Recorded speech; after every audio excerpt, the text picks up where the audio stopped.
They walked, and they no call, and then gave it to PJ, the second foul, and I couldn't play him in the first half. That was a big play, like a huge play.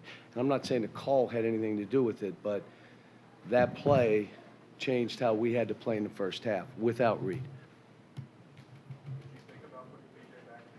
If it would have got any worse, yes.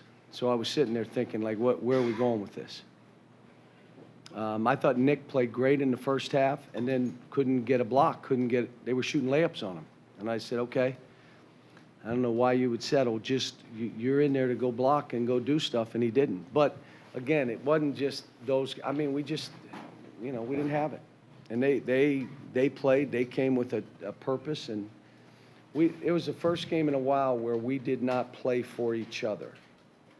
And it was kind of like every man for himself. Well, then this is what you're going to have. And the team I'm coaching, they absolutely need each other. They got to have each other. And if one guy goes off on his own, today we had 3 and 4 guys go off. But we'll learn and move on. John, you had called Jordan Bone an attack dog yesterday. How well do you think? Played great. Ran downhill on us. We were trying to run the same stuff to get our guy to go downhill. We didn't quite accomplish it the same way, but he also made runners. What was happening is our bigs were getting out of the way too fast. They didn't stay long enough. They didn't trust the people behind them. So when you're playing that kind of basketball, the big's got to stay a little bit, and he's got to trust somebody behind him is going to help him. Well, he just ducked out, and Bone went down, and how many layups did he shoot? Like 5, 6, 7?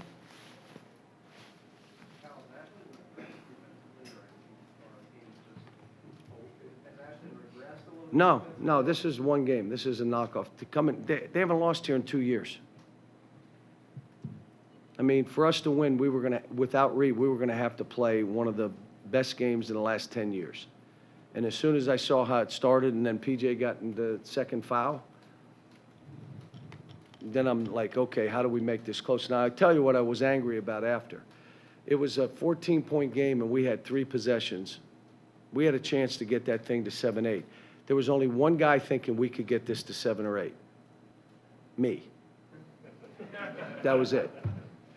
No one else. And I told him, I said, why would you not think that way?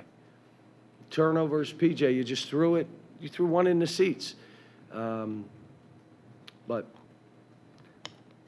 Rick in Tennessee, they deserve this. This is a great win on national television. All the stuff about their, what's amazing? Now they'll say, we're not that good. What? Like when we beat them, they weren't that good. Now they beat us on their court where they haven't lost in 2 years. No, we're not that good. What?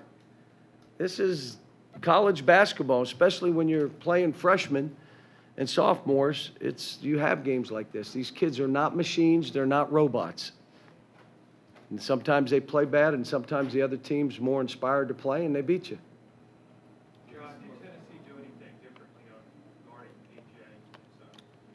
Well, when he got the second foul, he didn't play. In the second half, I thought he did some good stuff. They came and trapped a little bit. They left on his bounce. They did some stuff, but we got threes. I mean, look, I watched the tape, Rick watched the tape, and they were having to do something. So they jumped on his right hand and made him go left. He missed some free throws again, but I thought he played good, and I thought he gave it up when he needed to.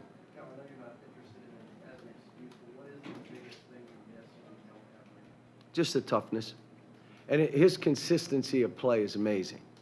Like, here's what I'm saying. The way Nick played in the first half, why not the second half? What would lead you not to be that guy? The energy. It's not how basketball skills or all that. It's why not that energy? Why not that ability to go get rebounds and do that? Reed is going to give you what he gives you every minute he's on the floor. So you miss that consistency. And again, I'm happy for Nick, believe me. Nick has played. When we get a half out of him right now till he builds himself into that, I'm happy with it.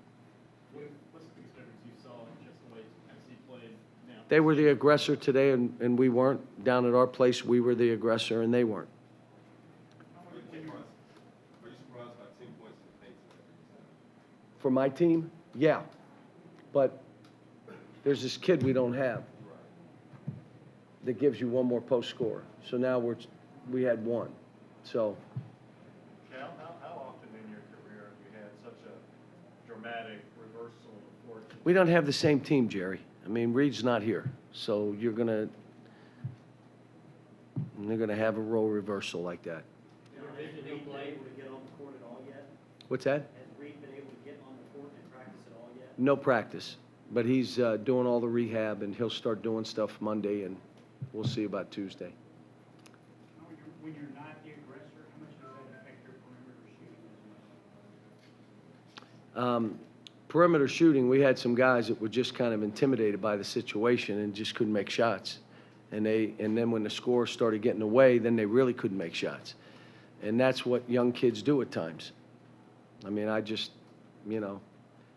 we were driving through open jump shots to throws. Well, why would you do that? Because I'm not sure I can make this, so I'm just going to drive it into a throw. Well, you got to shoot the ball. Well, I'm not sure I can, and that's where we seem to be this whole game. But like I said, I'm loving my team.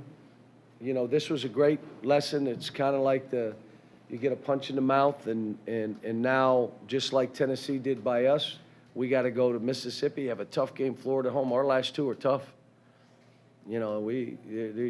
This is like time to grow up and bring something to the table and then collectively know we need each other.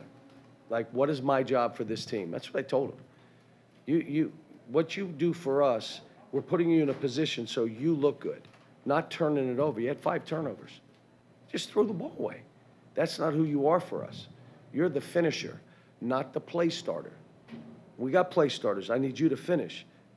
And so we got away from all that today. But let me just say this. I don't care, even if we had played well, they would have beat us the way they played. I mean, they fought and battled, and it's a great win for them. Happy for their team, and I wish we'd have played better because it would have been better for our league, but it is what it is. Weren't some more guys fired up at Tyler at one point or a couple points today on the sideline? What was Because I'm telling him what to do, and he's choosing not to do it. Like, here's what I asked you to do. Why would you not do it? So, first of all, you say it in a huddle, then you say it nicely, and then you say it, and then you go and see what I did on the 5th time.